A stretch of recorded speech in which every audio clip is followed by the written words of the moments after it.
And so, Robert, thanks for doing this. And I really love your page. It's incredible. You have this amazing community that you built up. So, what was the reason behind the page, and why start the page, and how did you start the page? Well, thank you for saying that. And likewise to your page has before we even started chatting, it has been one of my favorite pages to follow. And I'm not just saying that because you're the host of this thing and asked me. It's very genuine. Um, Appreciate it. yeah, had an Instagram. I've had one. Well, I had one once upon a time, and then I kind of took a break from it. This was like over a decade ago, and then I guess kind of it was dormant for a while, and I didn't really care. And then when I was a young artist at Utah Opera, as one of their resident artists, one of the directors and ladies working with the program really stressed the need for all of us to have a social media presence, specifically on Instagram. And this would have been in 2017 to 19 is when I was in Utah. So this is back then. And I said, oh, okay, well, I guess. I mean, I had a Facebook going. So I kind of restarted my Instagram.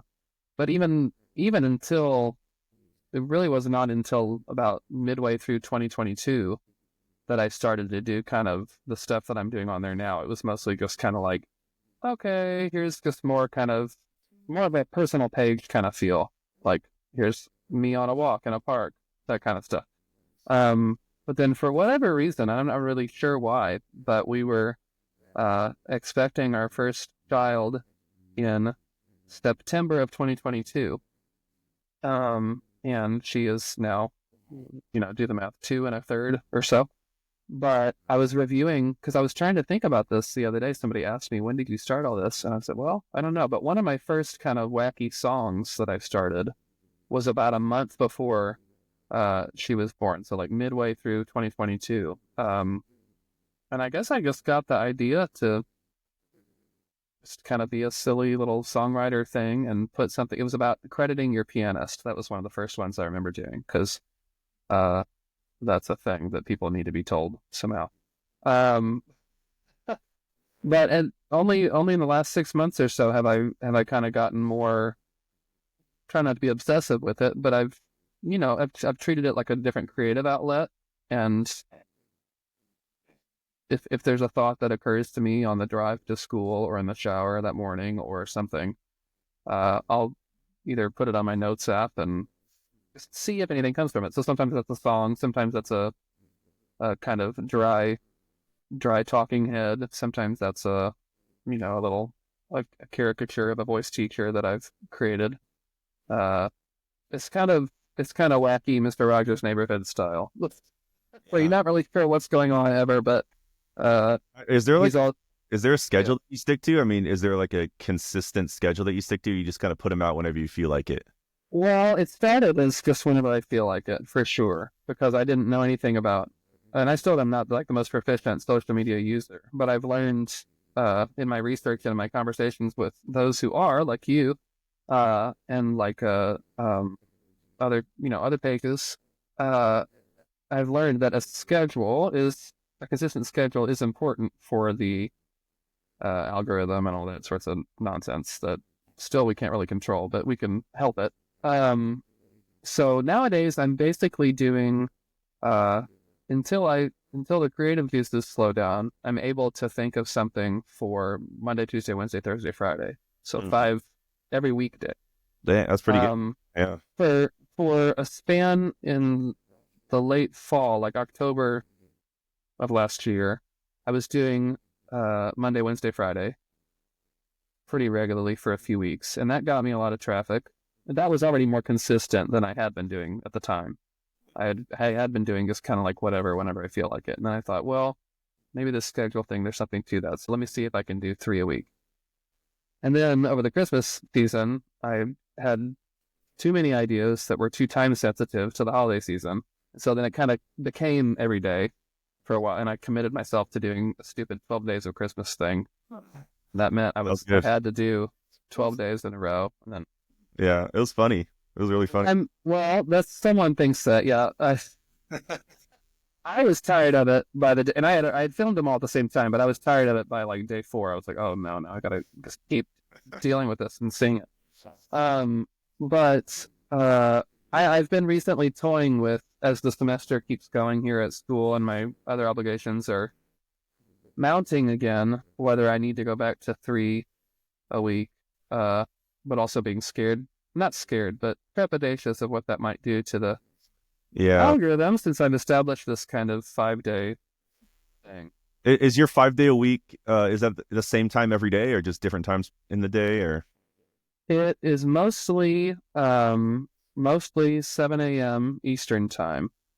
Every once in a while, I will.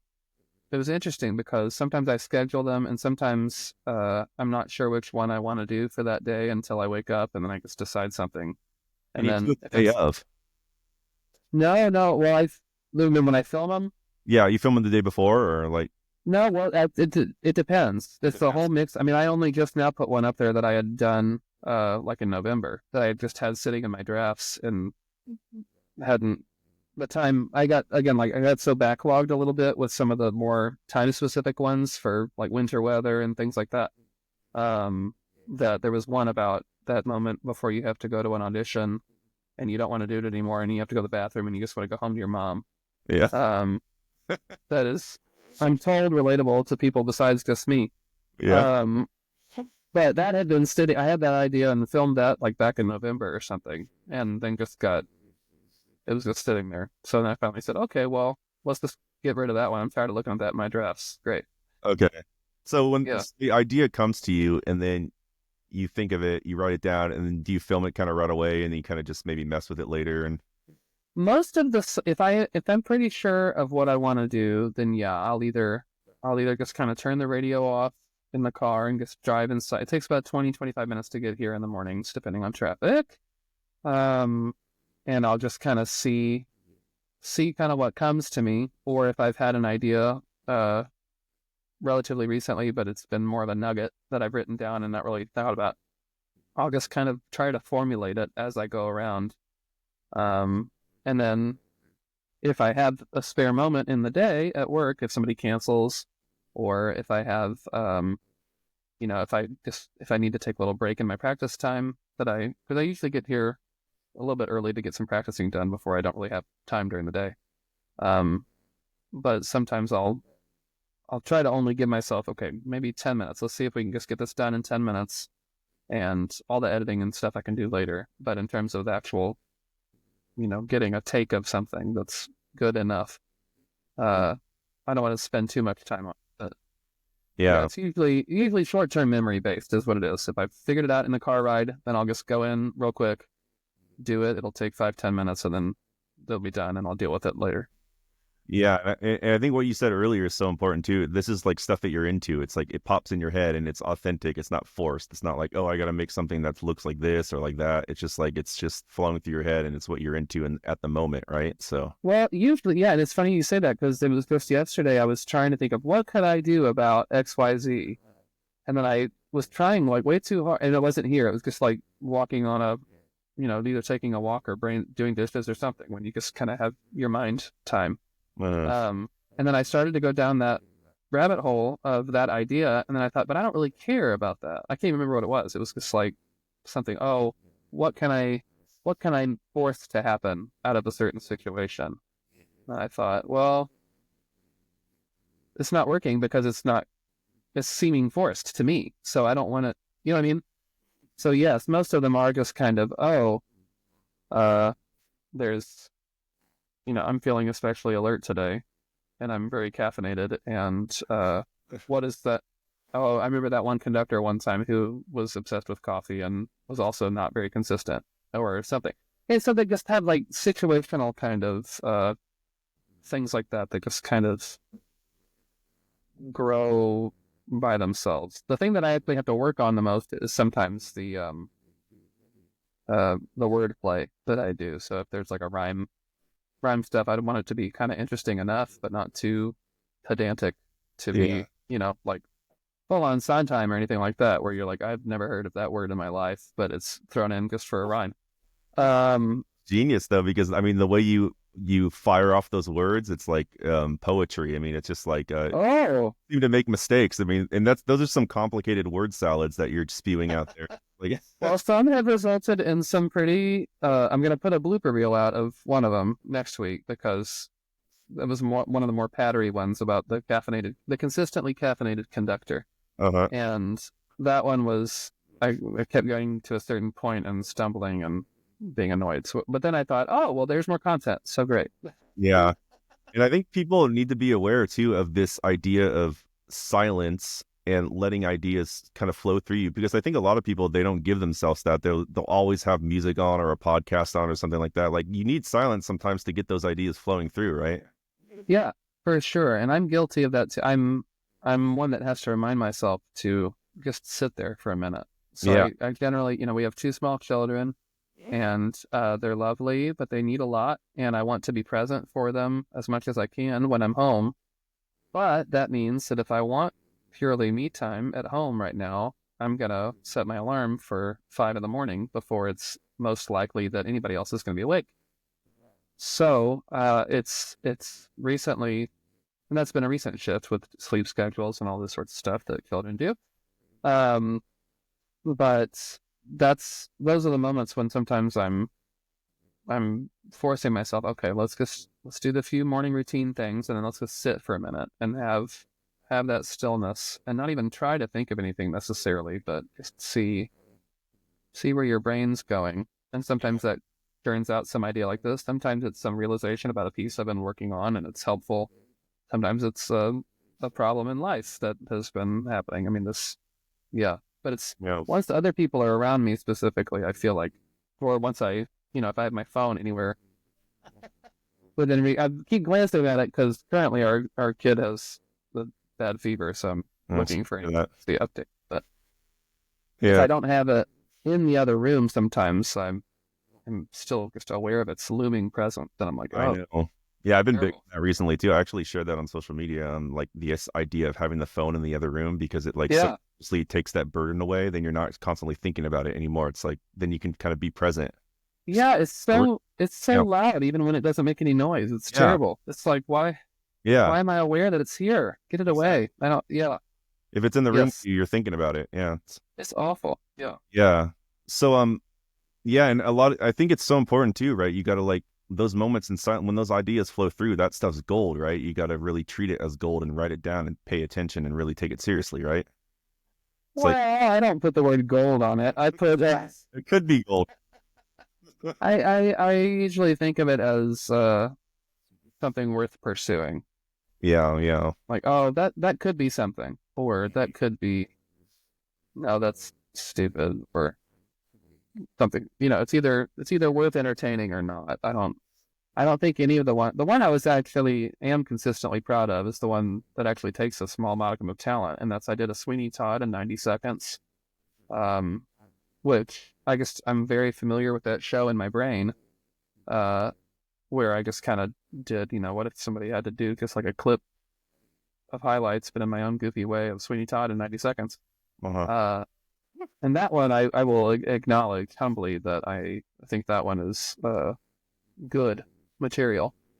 But a lot of the ones I'm just like, oh, this fits the brand enough of quirky. Just it's my authentic self, like you said. It's just trying to be not Yeah. force anything to happen that doesn't come natural. And can you tell when something's going to be big, or does it catch you by surprise, like when one really takes off? Um, Mostly a surprise. I would say the Sweeney one is one of the things that first got me a huge uptick in viewers and in follower numbers. Mostly because, and I hadn't even considered this when I did it. I guess I it was another thing that just came to me and I did it, not even thinking that the revival of Sweeney Todd was even happening at the same time on Broadway. And after it was up a day or two, maybe the next day, I don't know, but the revival page on Instagram shared it. Right They on. found it and shared it, and so then all of a sudden it was like, boom! Oh, and I was like, oh, what a happy little accident. So it's been a happy accident. And another one of the silly ones, sometimes they're purely silly, like the bathroom one. Other times they're little bit more direct commentary or critique on music industry issues, if you want to say that. But hopefully through the lens of wink, wink satire. Um, and one of those just last week, I mean, I've just kind of been sitting with my bucket of popcorn reading the comments section, because people have gotten a little heated, and I did not intend that at all, about just kind of new opera in America and Oh yeah, what yeah, yeah. what that sounds like these days. But I also made sure to clarify in a comment that I pinned, uh, that I'm all for new opera and I love strange things, but I also like being able to hear a tonal center. Sometimes it's just there's a time and a place for both. Is my point. Uh, but people didn't read that comment or chose to just start punching each other. So thankfully nobody really punked me, but I just kind of watched them fight each other, and it's kind of Yeah, yeah. what are you gonna do? You know, what are you gonna do? Yeah, but that one got a lot of like hundreds of thousands of views, right? Pretty, yeah. That has become probably like my second most viewed thing. Yeah, which Yeah. is totally unexpected. And you answer to your question, do you ever know which one's gonna be big? No, I had that was just Yeah. like a throwaway one. Yeah, sometimes you got to piss people off to get engagement, and it works, honestly. That's I like, guess so, but I'm not. You know, I'm not out here trying to start fights, but yeah, yeah, yeah. intentionally, at I, least, I guess. I put a few of those types of ones up, and when people argue like that, it's like the best thing that can happen sometimes because they go big, real big. Oh yeah, and I'm just like, well, I'm quietly over here, just like, well, thank you. That's another view on the page. Thank you. Okay, that now has prompted more traffic, but Yeah. whatever. I was gonna ask you, because I mean, it's so fascinating the parallels. So in my personal life, I had my first kid in August of 2022, so it almost like parallels your. Oh, congrats. Yeah, and that's like when that's about when I just started, and I started this page slightly after that, so it kind of parallels there too. And I was just wondering, do you feel like having kids, does that bring you kind of a measure of good luck, and how does it change your awareness of time and time management? Oh my gosh. Uh, that's a lot of a question. Um, how does it change my perception? Well, I mean, the thing that they say about, the days are quick, but no, what is it? The days are long, but the years are short. That is totally true. So we have two. The second girl that we have is almost 7 months. Oh, today. Oh my gosh. Hi. Happy 7 months. Um, and especially since the second one has come along, it's been like, how has it already been 7 months? And then that therefore means that our toddler is, like I said, like into her second, and like it's like what's happening? I don't understand. Time management for sure. I mean, I talk to my students a lot about having to learn how to juggle all the responsibilities that we have in our life, whether you're a musician or not. And knowing that just as soon as you feel like you've figured out how to juggle all the responsibilities that you have, another responsibility comes along, and you have to reevaluate how to juggle with that new ball in play. And I think the biggest balls to juggle that we have now are definitely our kids. And how do you, like I said, I want to be attentive and present for their sake and my own and my wife's, and everybody, have a strong family. But also, what does that mean for my caliber of artistry that I know I'm capable of and that I want to strive to continue to improve upon? And how does it come into play? So I guess the answer to your question, I suppose, is it definitely affects the time management. And if in no other way, it makes you reevaluate it.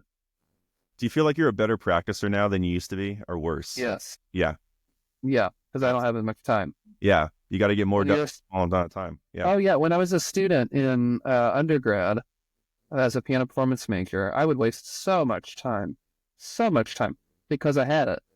yeah. But I knew that I was expected to practice a ton, but I still had the freedom to decide to go and eat fried chicken Hmm. if I wanted to at 11 p.m. Or now if I know that I have a half hour cancellation, I can say, oh, okay, so that's, while still having a bit of an unexpected break, if I want to take 5 or 10 minutes of a little break, I can still use 18, 19 minutes of hyper focused brain. And I think that makes the actual practicing way more efficient because your brain knows that it doesn't have 4 hours to just be distracted. Hmm. And so, but you don't feel like it's detracted from your opportunities or your career or anything. Like, has it helped you, or has it like diminished you in a sense, or having kid, like, has it taken away your time or given you more opportunities? Can you speak on that a little bit? Having kids itself? Yeah. No, well, that's a big question too. I used to be of the opinion I used to be very afraid about even getting married. I mean, this before I knew who my wife is now. But as a high schooler and as a young undergraduate, I used to kind of have this perception that it's either your performing career or any semblance of a strong family, even if that family is just a spouse. Um, and I'm so grateful. I think that used to be the case, maybe more, at least in the classical world of things, which is mostly what I know. Um, and I am so grateful that I'm living in a time and an era where a different, there are so many different paths of a career that can be considered successful. Um, and with that, you can craft a personal life that you also consider successful. Mm. So there's just much more room for individual. Uh, how do you word that? There's much less right and wrong in terms of having a successful career. And so I'm grateful for the people that I follow on Instagram that are roughly my same generation, who are so involved with so many different projects and also have, 3 kids. And it seems, at least I know it's Instagram, it seems like they're very fulfilled in all of the areas. And so I am very fulfilled in my career now. And as a father and as a husband. Um, and I don't think I don't think my children have necessarily taken away career opportunities. I just think that once you go that family, and a lot of it depends on where you live too, and what you want your family to look like. If I wanted to be uh, away from home all the time, gigging, I could find career opportunities to do that. But I'm in my current stage of life, I'm choosing to not pursue all those because I don't want to be gone all the time. Uh-huh. And so my career looks like a full-time job here at the University of Kentucky is where I teach in Lexington, plus some gigging on the side locally when I can, and some private coachings and lessons, again, when I can. Uh, but it's always crafted now around the personal. Yeah. So they feed each other in a mutually beneficial way. Yeah, and I just find it interesting that you started this Instagram page, or you got serious about it around the time when you were the most busy. I find that interesting. It's like a Yeah, and it was like I said, it was like right before.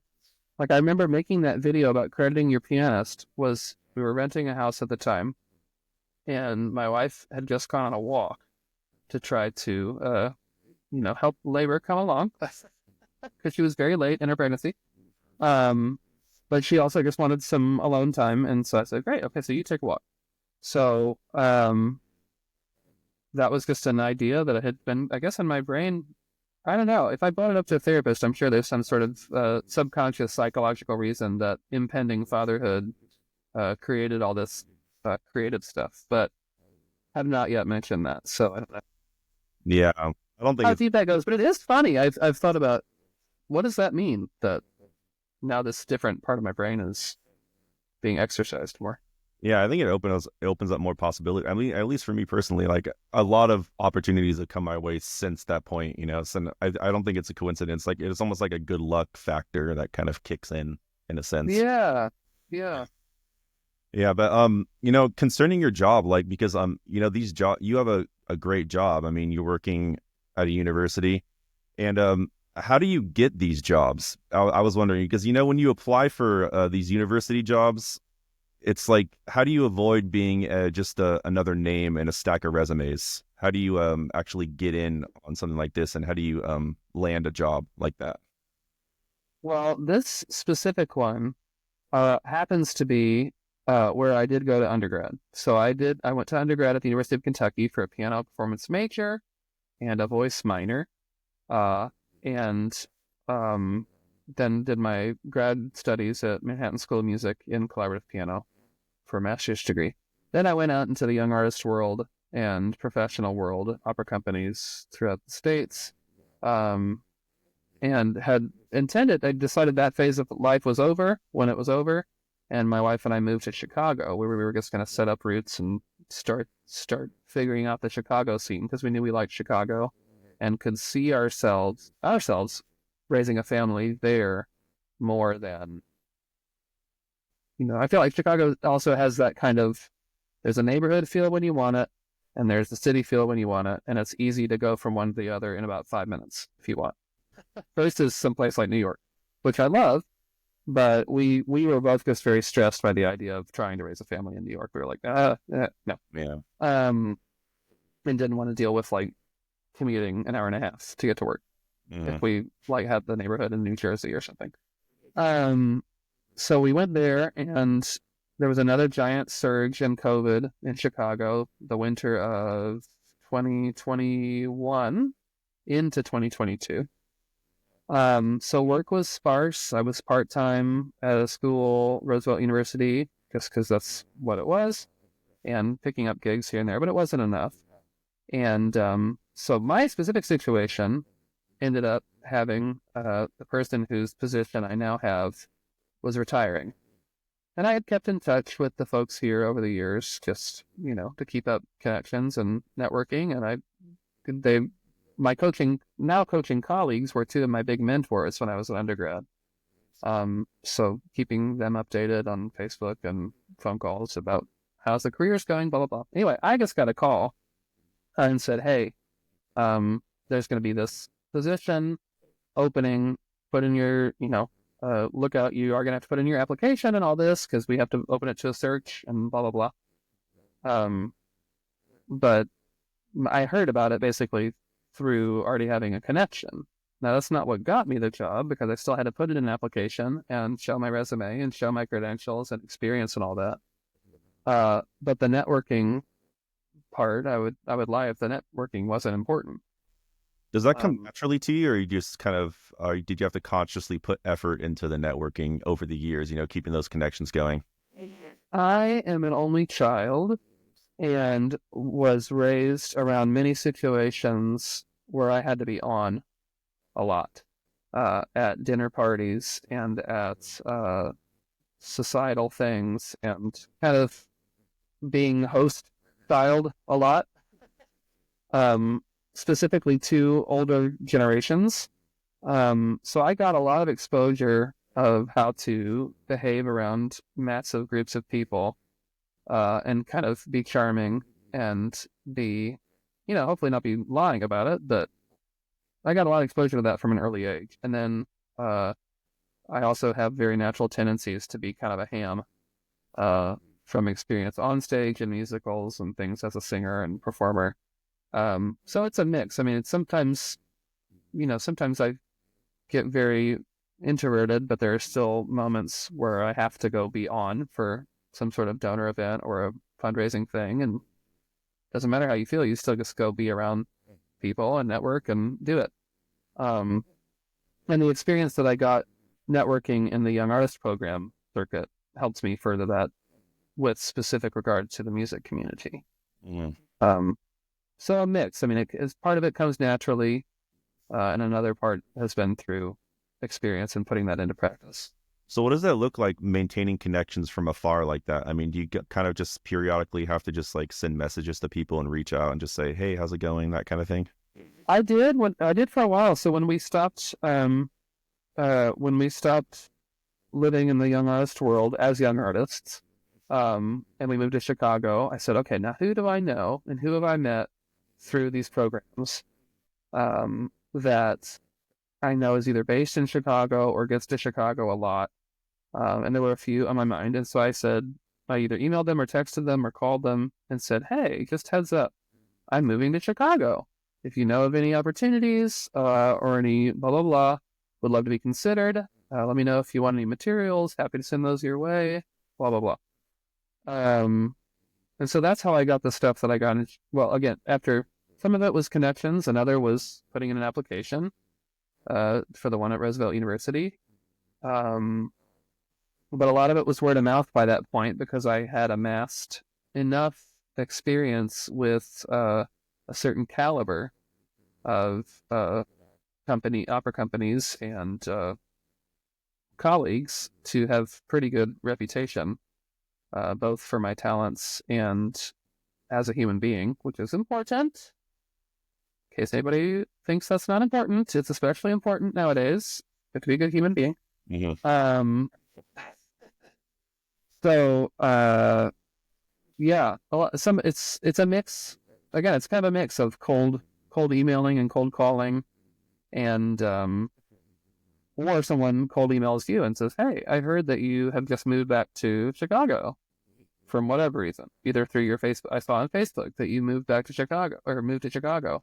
I need somebody to come play some lessons for me. Are you interested?" Mm-hmm.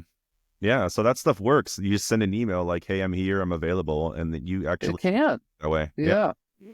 And I did that because that's what I had been told to do from my mentors in the programs. Mm-hmm. They had said, because how do you learn how to network and put yourself out? It's like very uncomfortable to ask people for work, or it can be. And so several of my mentor figures, whether they were conductors or coaches or whatever, said, okay, well, when I was at your stage, I compiled a list of every single opera company. I didn't do this, but this is what this person did. Every single opera company that I could see myself both being capable of working at based on my honest assessment of my talent, and that I think I would want to live around in that part of the world. And I just emailed them and I said, here's some materials and blah, blah, blah. And they heard back, not from most of them maybe, but you just kind of have to do that. Incredible. Yeah. So I think it's Yeah. just a matter of like putting conscious effort into it, and don't think that the stuff's gonna come to you just naturally. In a sense, you got to really like make it happen, right? Yeah, you got to go for it. And the going for it doesn't make you arrogant or anything. It's just how is anybody going to know about who you are if you don't tell them? Mm-hmm. And there's a way, I mean, you can go too far that direction, I think, and get arrogant with it and think you're the top of the walk and everything. Mm-hmm. But yeah, learning how to find that balance of here's who I am, here's why I should be considered, here are my strengths. You decide. So would in one of those emails, would you include a resume or just kind of like explain what you've been up to, that kind of thing, or? I would do it's another answer where the answer is a mix. If I knew the person already, I said I'd be happy to send along anything if you want it. I've got some recordings, blah blah blah. I won't bother you with those unless you want them, or you think that'd be helpful for you to have. If I did not know the person at all, then I went ahead and included one. I'll say attached is a blah blah because they don't know who I am, and I don't. If you go ahead and it was either taught or had the idea, I can't remember which, to think about, well, if they have no clue who you are, then go ahead and give them the stuff. Like if you were coming to an in-person audition, you'd bring your headshot, bring your resume, all that stuff. Because then they already have it in their hands. And so then it's completely up to them whether they look at it or not. But it's not another email exchange that might get lost, basically. Yeah, that's incredible advice. I mean, yeah. So yeah, I mean, and another question I had for you is, at your job, you work with a lot of students, obviously, right? And so Mm-hmm. different levels and different types of qualities that people possess. I was just wondering, how should a student know if they should pursue a career in music? Because, obviously we all know it's a very daunting thing to be a musician as a career, right? So how would a student know if they should do it or not? I think that I used to think it was corny, but upon my own self-evaluation, I think there is truth a lot to that saying that goes, if you can picture yourself doing anything else, then go do that. And I used to hate when people would say that, because I thought it was the stupidest thing. Well, of course, I can picture myself going and doing something else. But younger me didn't know what that question actually involved, asking yourself that. So I think the people, I think the people that have a strong passion for music are certainly benefited by that. But I think the people that exhibit a strong work ethic are the ones to be able to do it even more successfully, if that makes sense. Because the passion, you know, relying purely on your passion for something is more of a spur of the moment thing. And then what happens when, you really just don't want to perform that night, even though people have paid for their tickets and they're going to be and expecting you to see you perform. Well, I'm not feeling my passion tonight. Too bad. Sorry. Like, that's the showmanship part of it. I mean, you just show up and do it. Yeah. Sorry. On. Yeah. Yeah, you got to be on. And so, like I was saying with the networking earlier, sometimes, oh, I don't want to go schmooze with the people. Okay, well, do you want to get hired? Well, yeah. Okay.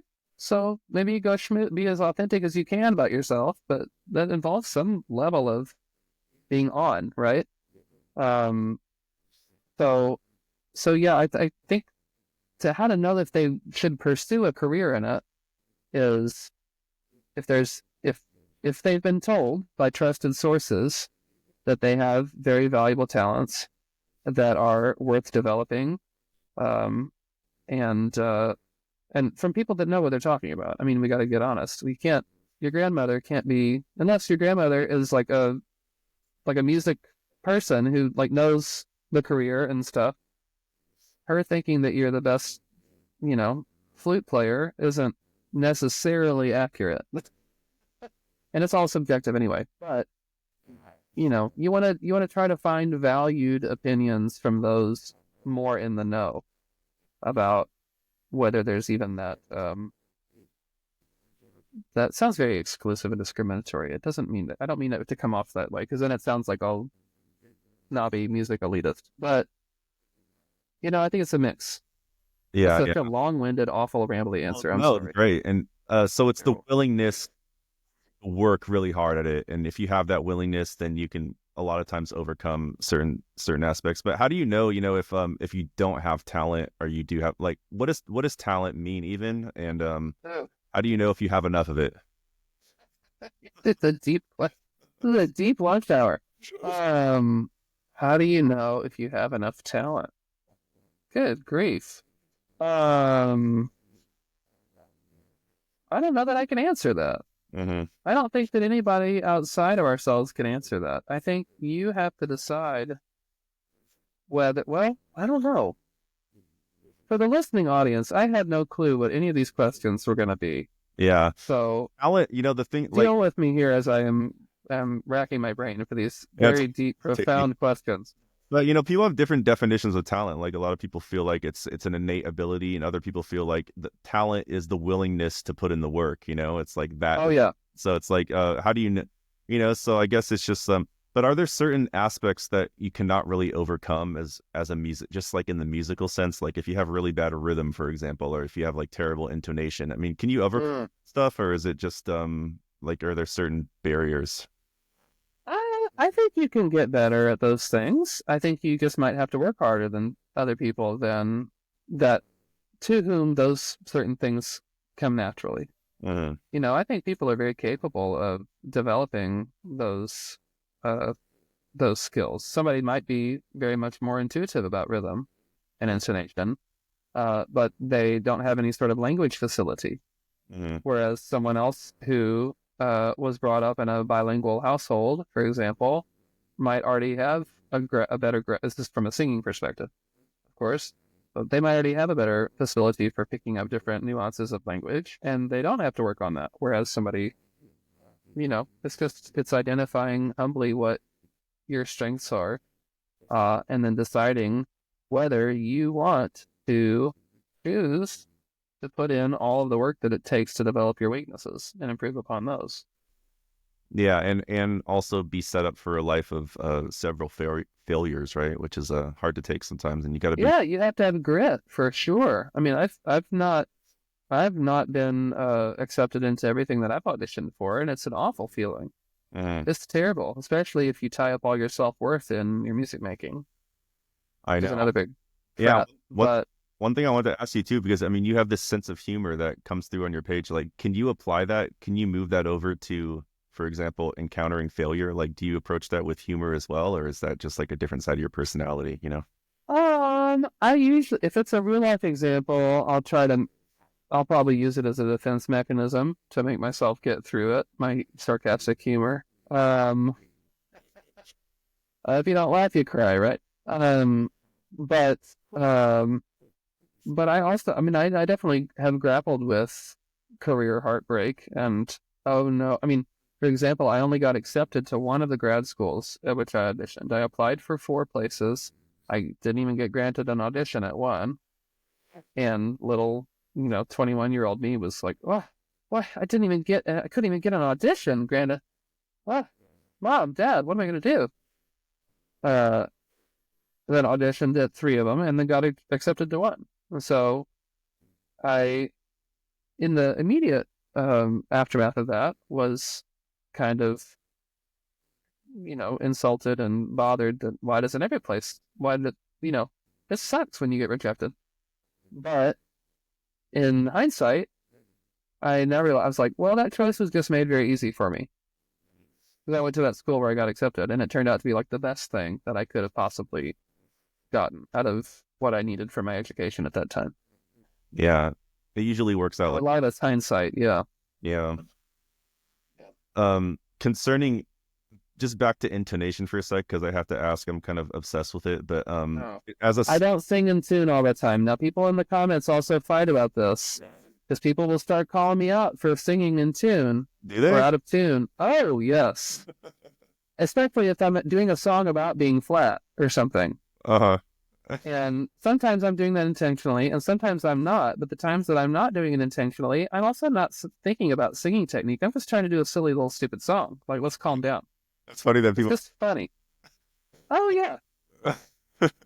Yeah, people are just ready to. Yeah, Yeah. it's the internet, you know, people are just like brutal, but And I would be offended if I thought that I was actually doing like legit art and people were criticizing, if I was actually trying to sing well and in tune and I posted something like that and people attacked that, I'd have my feelings hurt. I think this is just hysterical though, when I'm like clearly being dumb yeah, and exactly. people are like, can I read? I have printed out one of my favorite comments that I've gotten on one of my videos. It out in your office? I took a screenshot of it and printed it out and taped it to my wall. It says, "You should not give singing advice. You sing with a narrow pinched tone, lacking diaphragm support and lifted palate. Don't discourage people from singing." Uh, okay, so when you And get that was on the most asinine video ever. And I was just like, that's hysterical that so when you someone read cares that something much. like that, how do you deal with it? Well, again, I laugh at it Uh, because I know that what I'm doing is not like, I'm not trying. Like, yeah. again, if I was trying to be like flawless sounding and I was doing like an audition recording or something and somebody said that, I'd probably have my feelings hurt. But this is like such frivolous. I keep gesturing over to the pianos where I'm gesturing. Well, This is like just like silly songs, like silly little, sketch comedy songs. Let's calm down. I'm not trying to, you know, be Beethoven or anybody. yeah.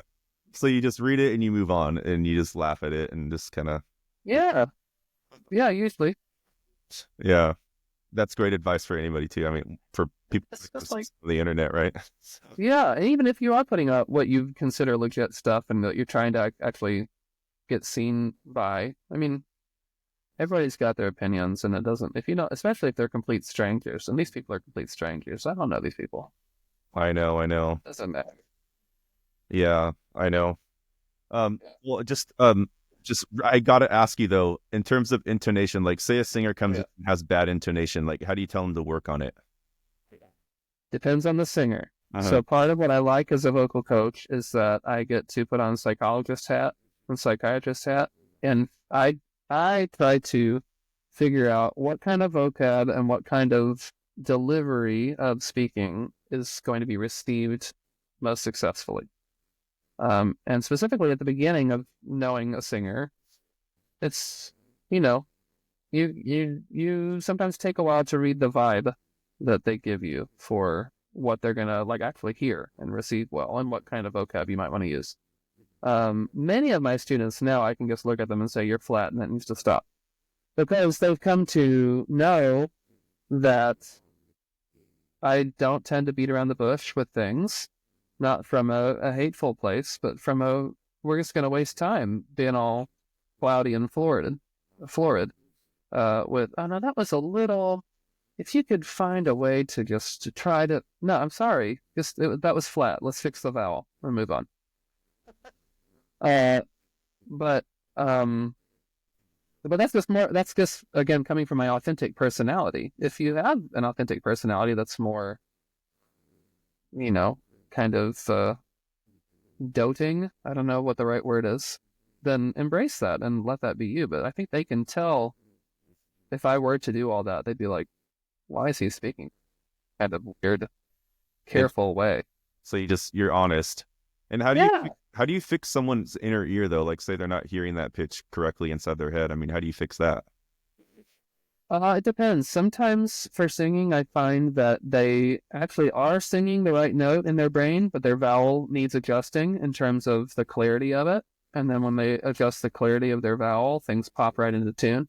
Uh, Another time, sometimes it involves the breath support being used if they're not fully supporting a certain note like they are the rest of the line, and it falls out, so to speak, of the support. Uh, then sometimes that can come off as flat or sharp. Um, Sometimes it just depends on. Sometimes some people's ears do need more help with.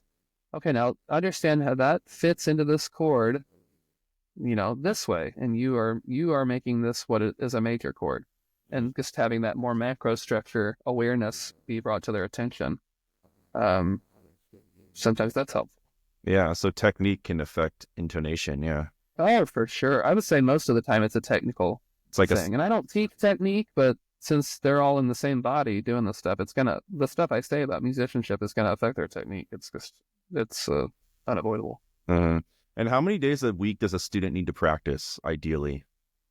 Every day or? I Well, it depends on what you think of practice. For a singer, I would say you don't need to necessarily vocalize to be practicing, just like you don't need to necessarily be at your instrument to be practicing. Um, and in fact, you probably shouldn't be spending all your time actually doing your instrument. But score studying, uh, again, for singers, take take 15 minutes on a Tuesday night and write out your text for memory, and that's practicing, on index cards, or practice speaking your text at another point. That's practicing. A lot of people think that it's just when I'm in the practice room with my instrument. But I think in some way, I would say at least 5 days of some sort of concerted effort toward your music, whether that's your instrument or your score study or what. I do think you do need a day off, at least one a week, Yeah. because, like we mentioned earlier, that quiet time is sometimes when everything just gets into place. And Ex- if you don't take that time off, even if you're not focusing on taking the time off, but stuff is happening in your brain by itself, as long as you've planted those seeds there. Completely agree. Like it congeals almost, but Yes. you got to put the work in before for that to happen, right? Like if you don't Yes. work, then it won't happen. Yeah. Yeah, it's not just going to happen by itself, but you also can't make it happen before it's ready to happen. Exactly. Yeah. Yeah. So yeah. And just one other thing, when as a singer, what do you tell people to think about? And this is kind of an esoteric question, but what do you tell people to think about while they're singing? Like, should they be thinking technique while they're performing? Should they be thinking emotion? Should they be thinking sound? You know? Well, it depends on the level of the singer. Earlier on, people do need to be more active in their brain about technical principles because they're just learning about all that. So when you get up to perform, maybe you will have to remind yourself more of technical things than not. If we're getting to a more advanced singer, like a graduate student, probably even a senior in undergrad, or a graduate student or professional, I try to view it from what is the audience going to care about the most? The audience is not going to care that you're sitting there thinking about your, soft palette doing XYZ on the F sharp and blah, blah, blah, blah, blah. They're going to care about, are you emoting? Not even emoting. Are you communicating something? Anything at all. And then I'm a believer that all of the stuff that you work on in your technique is there so that you can communicate effectively.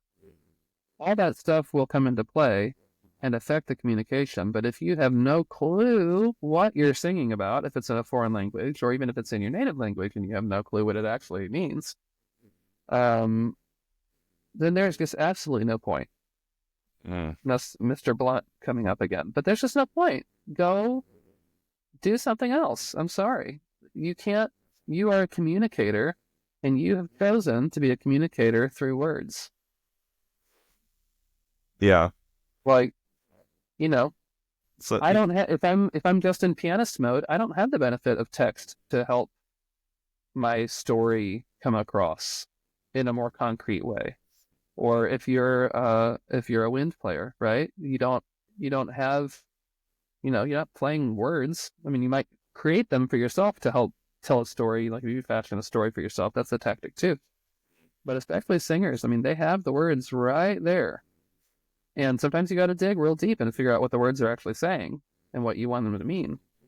But in the end, the audience is not going to care about your larynx being in whatever position it needs to be. You know what I mean? It's just, yeah, they're not there for that. so in a sense, you gotta get the technique out of the way so you can open the door for communication. But if your technique sucks, it's gonna be the door's closed and you can't communicate as well as you need to be, right? So it's like, Yeah. So yeah, both sides of both. That's a great way of saying it. You yeah. got to have a strong technique so that you can communicate effectively Yeah. at the end of the day. Depends on the level of the person and everything. So what you should, Yeah. So freshmen, sophomores, even juniors and seniors, sometimes they need to be, more conscientious of their technique when they're performing, just because it's newer and those habits aren't as formed yet.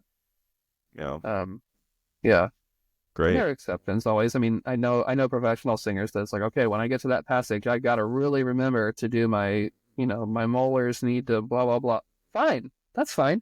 But you're not doing that for anything outside of like that split second in that phrase. That's fine. Yeah. You can tell. I think you can tell when you go and watch a singer sing and they're just thinking about their technique. Yeah. Yeah. So I think it's just a matter of like rehearsing it over and over again. So then you don't have to think about it when that moment comes up, right? When you're. Yeah. One of my mentors, which is a great coach here called Nan McSwain is her name. And something she told me when I was a student has stuck with me for years and always will. But she said, you have to trust in your work. When it comes down to it, you just have to trust in your work. And that means that you put in the work. But in the end, she told me that in prepping my grad school auditions. She said, you just go, trust in your work. Yeah, that's a word that's really helped me a lot on stage. Is just trust. That word trust. Yeah. Yep. And she's wonderful. I'm so honored to now.